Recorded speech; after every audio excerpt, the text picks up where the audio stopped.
So hello students, welcome back to Prakashan classes once again और hopefully आप लोग सब कोई अच्छे हैं and doing well and doing good with your job. So let us start आज का class. हम लोग topic कर रहे थे income from salaries and we have already covered with a lot of topics like basic salary, commission fees, bonus, gratuity, pension, leave salary and the allowances part. Clear? तो यहाँ तक आपका coverage हो गया होगा. अगर कवरेज नहीं हुआ है या फिर अभी तक आपने वीडियोस को नहीं देख रखा है तो एक बार जाके प्लेलिस्ट को चेक कर लेना.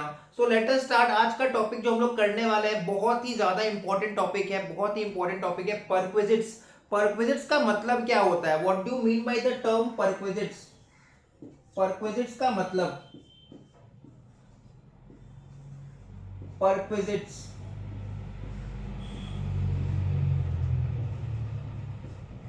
Perquisites are non monetary benefits. Perquisites क्या होता है? नॉन मॉनेटरी बेनिफिट्स होता है. और इसको कौन सा सेक्शन डिफाइन करता है? Section 17 subsection 2. It is defined as per section 17 subsection 2. Perquisites are non monetary benefits which are given by the employer to employee. Perquisites क्या होता है? नॉन मॉनेटरी बेनिफिट्स होता है. ऐसा बेनिफिट्स जो एम्प्लॉयर दे रहा है किसको? एम्प्लॉय को दे रहा है. इसको बोलते हैं परक्विजिट्स. इसको शॉर्ट में हम लोग पर्क्स भी बोलते हैं. क्लियर? तो जैसे मान लो कोई भी पर्सनल लाइबिलिटी, कोई भी पर्सनल ऑब्लिगेशन जो एम्प्लॉय का था पर उसके बिहाफ में एम्प्लॉयर ने पे कर दिया. Any obligation of employee which should have been paid by employee but ultimately paid by employer becomes perquisite. कोई भी ऑब्लिगेशन, कोई भी रिस्पॉन्सिबिलिटी, कोई भी लाइबिलिटी जो एम्प्लॉय का पर्सनल था, पर्सनल रिस्पॉन्सिबिलिटी था, पर्सनल लाइबिलिटी था, वो एम्प्लॉयर ने पे कर दिया, it becomes paid payable by employer. Clear? तो वो क्या बन जाता है? परक्विजिट बन जाता है. सपोज हम लोग कुछ एग्जांपल लेते हैं. एम्प्लॉय का रेंट का खर्चा, क्लियर, एम्प्लॉय का रेंट का खर्चा बच जा रहा है. क्यों? एम्प्लॉयर ने उसको रहने के लिए अपना घर दे दिया है. तो अगर एम्प्लॉयर ने उसको रहने के लिए अपना घर दे दिया है तो एम्प्लॉय को तो कहीं रेंट वेंट पे नहीं करना पड़ रहा है ना. तो एम्प्लॉय का खर्चा बच गया. एम्प्लॉय ने रहने के लिए घर दिया, पैसा तो नहीं दिया है. अगर पैसा देता, रहने का किराया देता तो हाउस रेंट अलावेंस हो जाता. बट यहाँ पे रहने के लिए घर दिया है, अकोमोडेशन प्रोवाइड किया है, अकोमोडेशन. क्लियर? तो ये परक्विजिट बन जाएगा. एम्प्लॉय को हमने घूमने के लिए, ट्रैवल करने के लिए मोटर कार प्रोवाइड किया है, जो एम्प्लॉय पर्सनल यूज भी करता है, ऑफिशियल यूज भी करता है, partly official use, partly personal use. Employee को हमने वॉच गिफ्ट किया है. क्लियर? उसके काम से खुश होकर हमने उसको वॉच गिफ्ट किया है. एम्प्लॉय चाय पीता है, tea and snacks consume by employee during office hours. ये सब क्या है? परक्विजिट्स है, पर्क्स है, नॉन मॉनेटरी बेनिफिट्स है. ऐसा बेनिफिट्स जिसका कोई मॉनेटरी वैल्यू हमको कैलकुलेट करना सीखना होगा. ठीक है? ये सब नॉन मॉनेटरी नेचर है, इसका मॉनेटरी वैल्यूज को हमको कैलकुलेट करना सीखना होगा. So perquisite topic is very important income from salary chapter में. और ये कौन सा सेक्शन डील करता है? It perquisite deals with section 17 subsection 2. Clear? Okay. Now perquisites में कुछ इंपॉर्टेंट क्राइटेरियाज को हमको समझना पड़ेगा. सबसे पहले हमको समझना पड़ेगा कि स्पेसिफाइड एम्प्लॉय क्या होता है. Who is an specified employee? Specified employ होता क्या है? पहले हमको इन डिटेल ही जानना पड़ेगा. स्पेसिफाइड एम्प्लॉय जानना इसलिए जरूरी है क्योंकि कुछ कुछ परक्विजिट्स जो है, परक्विजिट्स जो है वो सिर्फ और सिर्फ स्पेसिफाइड एम्प्लॉय के कंटेक्स्ट में टैक्सेबल होता है. कुछ परक्विजिट्स ऐसा है जो सिर्फ और सिर्फ स्पेसिफाइड एम्प्लॉय के लिए टैक्सेबल होता है. जो स्पेसिफाइड एम्प्लॉय नहीं होता है उसके लिए टैक्सेबल नहीं होता है. या फिर ऐसा कह सकते हैं कि कुछ कुछ परक्विजिट्स ऐसा होता है जो स्पेसिफाइड एम्प्लॉय के लिए टैक्सेबल होता है. क्लियर? और कुछ कुछ परक्विजिट्स ऐसा होता है जो ऑल एम्प्लॉइज के लिए टैक्सेबल होता है. तो पहले हमको ये जानना जरूरी है कि स्पेसिफाइड एम्प्लॉय क्या होता है. नंबर 1, और डायरेक्टर एम्प्लॉय. कोई भी अगर डायरेक्टर एम्प्लॉय है, मतलब an employee who is also a director in the same organisation. कोई भी एम्प्लॉय जो एम्प्लॉय भी है और उस ऑर्गेनाइजेशन में डायरेक्टर भी है, उसको हम लोग बोलेंगे डायरेक्टर एम्प्लॉय. क्लियर? और जो डायरेक्टर एम्प्लॉय है वो स्पेसिफाइड एम्प्लॉय होता है. नंबर 2, अ पर्सन हैविंग सब्सटैंशियल इंटरेस्ट. अ person having substantial interest, having substantial interest. Substantial interest का मतलब क्या होता है, आपके पास आपका मोबाइल फोन है भाई, आपका मोबाइल फोन गिर जाएगा, टूट जाएगा तो आपको दुख होगा ना, तो आपको आपका मोबाइल फोन में सब्सटैंशियल इंटरेस्ट है। Clear? A person having substantial interest in a company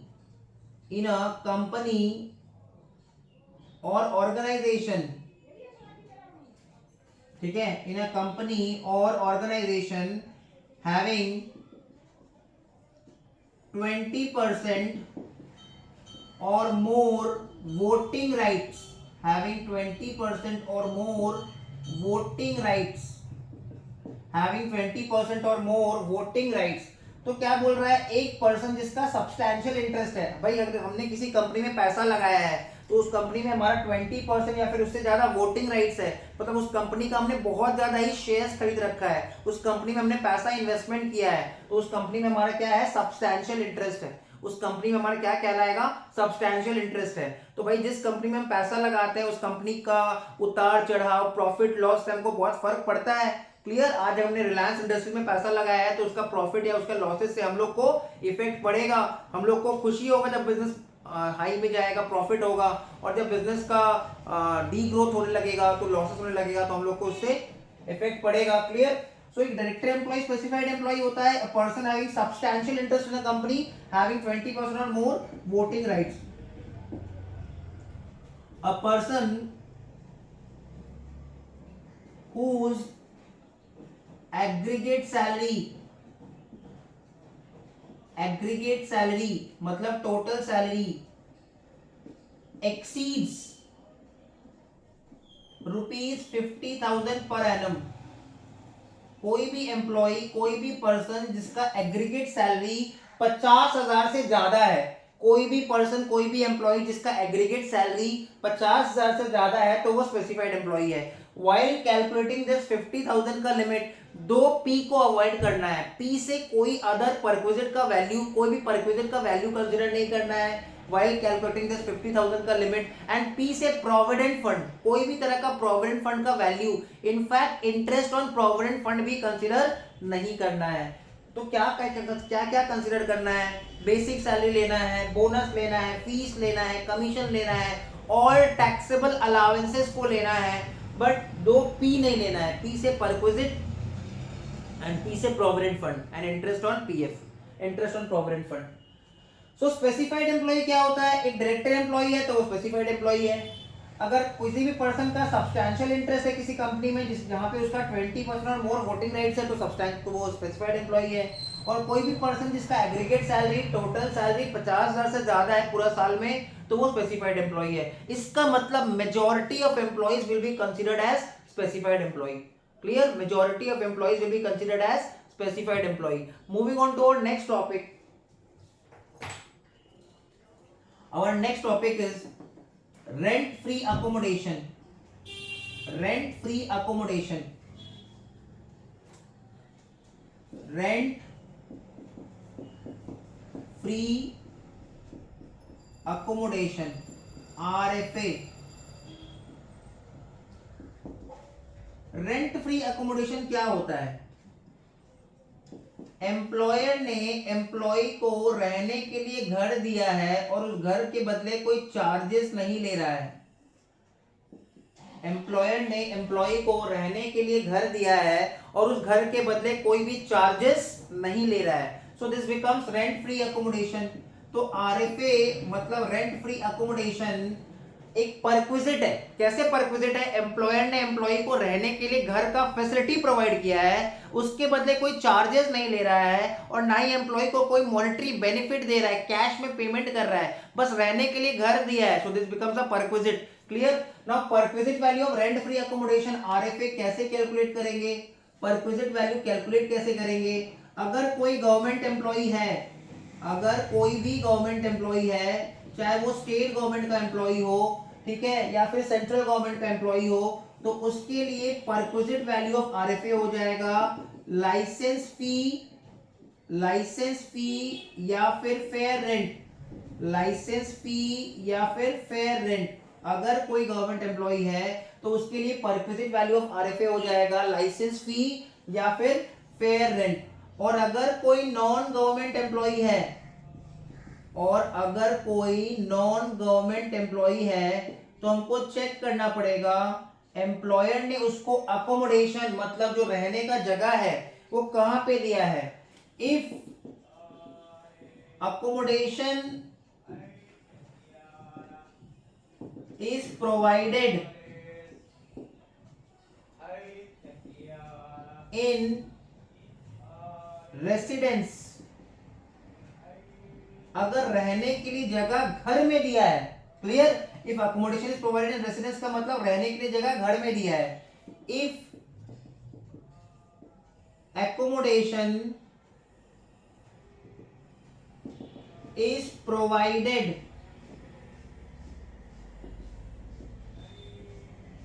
in hotel, अगर रहने के लिए जगह होटल में दिया है, अगर रहने के लिए जगह घर में दिया है तो अगेन इससे दो एरर निकलेगा। If accommodation is owned by employer, is owned by employer, जो जगह दिया रहने के लिए वो एम्प्लॉयर का खुद का जगह है। इफ एकोमोडेशन, सेकेंड पॉइंट में, if accommodation is taken on rent by employer. तो पहले मैं आपको ये चार्ट एक्सप्लेन कर देता हूं। परक्विजिट वैल्यू ऑफ आरएफए कैसे कैलकुलेट करते हैं। गवर्नमेंट एम्प्लॉय है तो गवर्नमेंट एम्प्लॉय के लिए परक्विजिट वैल्यू ऑफ आरएफए हो जाएगा लाइसेंस फी या फिर फेयर रेंट। अगर वो नॉन गवर्नमेंट एम्प्लॉय है, गवर्नमेंट एम्प्लॉय नहीं है, तो हम चेक करेंगे अकोमोडेशन कहां प्रोवाइड किया है, इन रेसिडेंस। एम्प्लॉयर ने अकोमोडेशन कहां प्रोवाइड किया, इन रेसिडेंस कि इन होटल। अगर इन रेसिडेंस प्रोवाइड किया तो इससे दो एरर निकलेगा। If accommodation is owned by employer तब अलग सिचुएशन होगा। If accommodation is taken on rent by employer तब सिचुएशन अलग होगा। Clear. If accommodation is owned by employer, अगर एम्प्लॉयर ने अपना खुद का घर का चाबी दे दिया है रहने के लिए, और जिस शहर में घर दिया है पॉपुलेशन उस शहर का 25 लाख से ज्यादा है, पॉपुलेशन एक्सीड्स 25 lakhs, तो उस केस में 15% ऑफ सैलरी। जिस शहर में घर दिया है उस शहर का पॉपुलेशन 25 लाख से ज्यादा है तो सैलरी का 15%। जिस शहर में घर दिया है वहां का पॉपुलेशन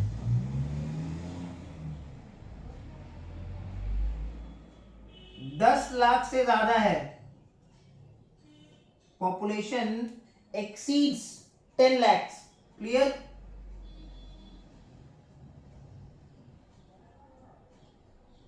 ग्रेटर देन 10 lakhs,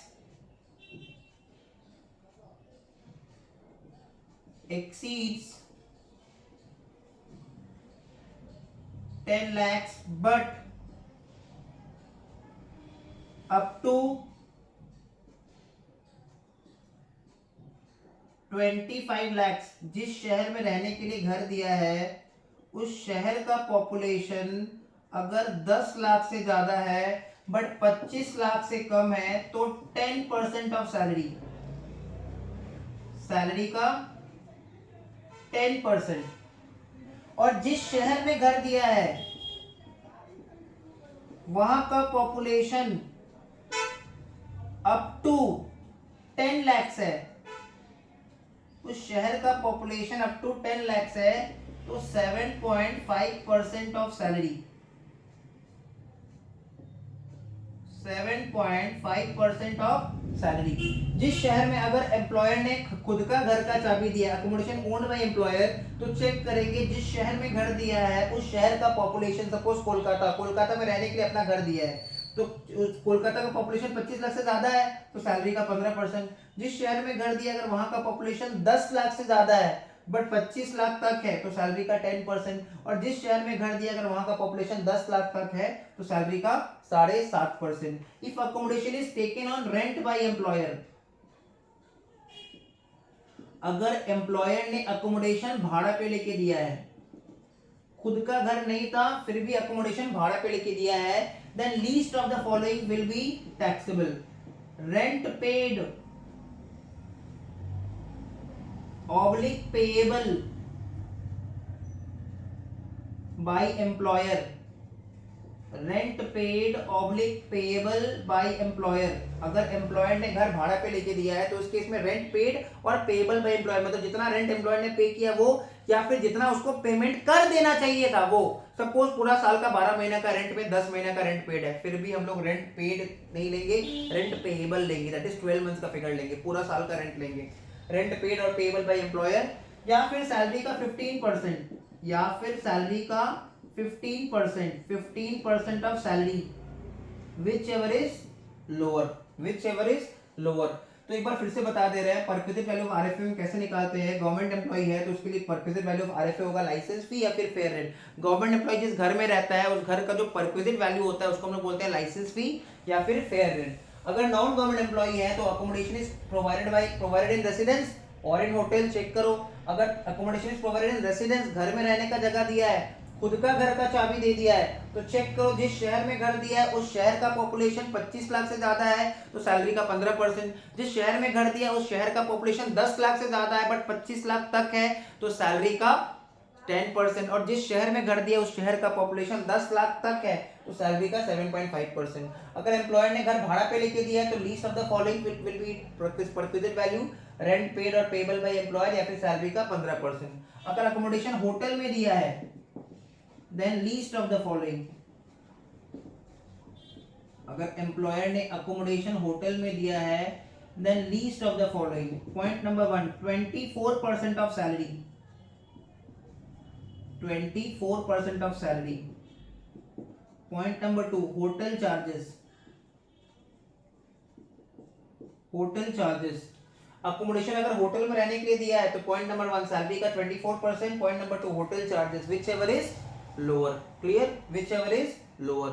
तो हमने क्या देखा, अगर एम्प्लॉयर ने रेंट फ्री अकोमोडेशन प्रोवाइड किया एम्प्लॉयर को और अगर वो गवर्नमेंट एम्प्लॉय है तो गवर्नमेंट एम्प्लॉय के लिए परक्विजिट वैल्यू हो जाएगा लाइसेंस फी या फिर फेयर रेंट। और अगर वो नॉन गवर्नमेंट एम्प्लॉय है तो हमको चेक करना पड़ेगा अकोमोडेशन कहाँ पे दिया है, इन रेसिडेंस कि इन होटल। अगर अकोमोडेशन इन रेसिडेंस दिया है तो चेक करेंगे accommodation owned by employer, employer ने खुद का घर का चाबी दे दिया। क्लियर, तो जिस शहर में घर दिया है वहां का पॉपुलेशन अगर 25 लाख से ज्यादा है तो सैलरी का 15%। जिस शहर में घर दिया है वहां का पॉपुलेशन अगर 10 लाख से ज्यादा है बट 25 लाख तक है तो सैलरी का 10%। और जिस शहर में घर दिया अगर वहां का पॉपुलेशन 10 लाख तक है तो सैलरी का 7.5%। और अगर अकोमोडेशन और अगर एम्प्लॉयर ने घर भाड़ा पे लेके दिया है, if the accommodation is taken on rent by employer, employer ने खुद का घर का चाबी नहीं दिया है, घर भाड़ा पे लेके दिया है, तो उस केस में least of the following will be perquisite value, rent paid by employer और पेएबल बाय एम्प्लॉयर या फिर सैलरी का 15%। अगर accommodation is taken on rent by employer,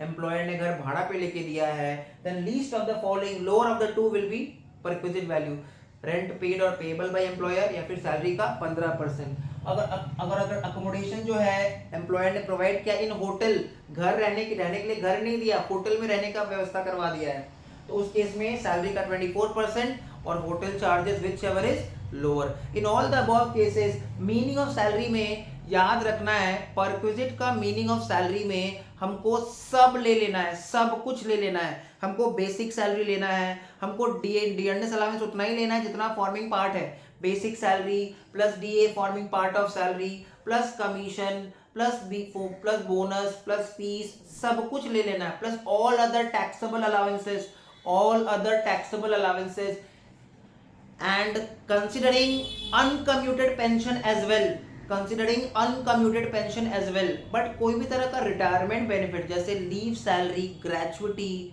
pension, commuted pension, ये सबको कंसिडर नहीं करना है, या फिर value of any other perquisites को कंसिडर नहीं करना है, प्रोविडेंट फंड को कंसिडर नहीं करना है। तो हम लोग फटाफट इसका मीनिंग ऑफ सैलरी लिख लेते हैं। परक्विजिट में मीनिंग ऑफ सैलरी में क्या क्या आएगा उसको लिख लेते हैं।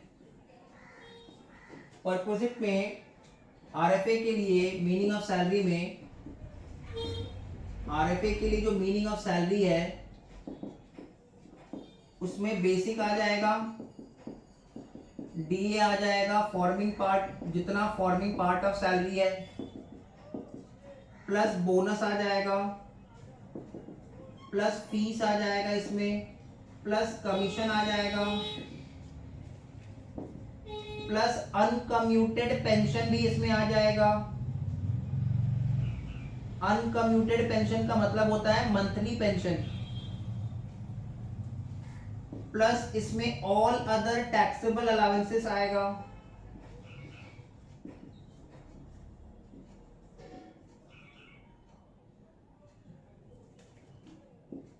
ऑल अदर टैक्सेबल अलाउंसेस आएगा, बट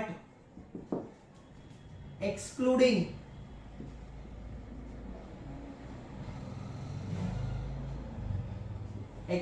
किसको एक्सक्लूड करना है? Number 1, value of any other perquisite. Value of any other perquisite, कोई दूसरा परक्विजिट का वैल्यू इसमें नहीं आएगा। नंबर 2, प्रोविडेंट फंड, कोई भी provident fund meaning of salary में नहीं आएगा। Number 3, interest on provident fund, कोई भी इंटरेस्ट ऑन प्रोविडेंट फंड भी मीनिंग ऑफ सैलरी में नहीं आएगा। And number 4, retirement benefits. Retirement benefits का मतलब leave salary, gratuity, commuted pension, ये सब भी मीनिंग ऑफ सैलरी में नहीं आएगा। सो meaning of salary for RFA क्या क्या आता है? Basic salary plus DA forming part of salary plus commission plus bonus plus fees, uncommuted pension भी आता है, ऑल अदर टैक्सेबल अलाउंसेस आ जाएगा, clear, but excluding value of any other perquisite, provident fund, interest on provident fund and retirement benefits. So this was all about meaning of salary. Next एक note देके लिखना, अगर employer ने furnished accommodation provide किया है। Furnished accommodation क्या होता है? एम्प्लॉयर ने घर भी दिया है, साथ में फर्नीचर भी दिया है, क्लियर, एम्प्लॉयर ने घर भी दिया है, साथ में फर्नीचर भी दिया है। नोट देके लिखो, इफ फर्नीचर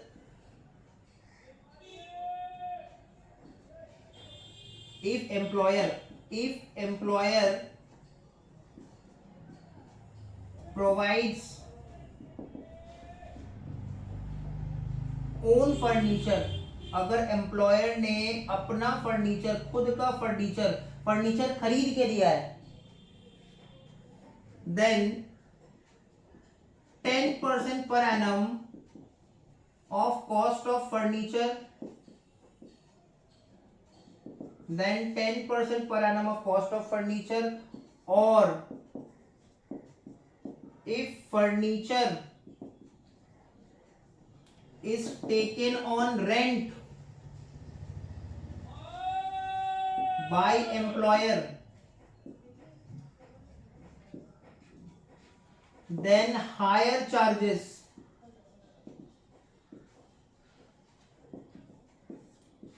अगर खुद का फर्नीचर दिया है तो 10% per annum of cost of furniture, और अगर फर्नीचर भाड़ा पे लेके दिया है then the hire charges must be added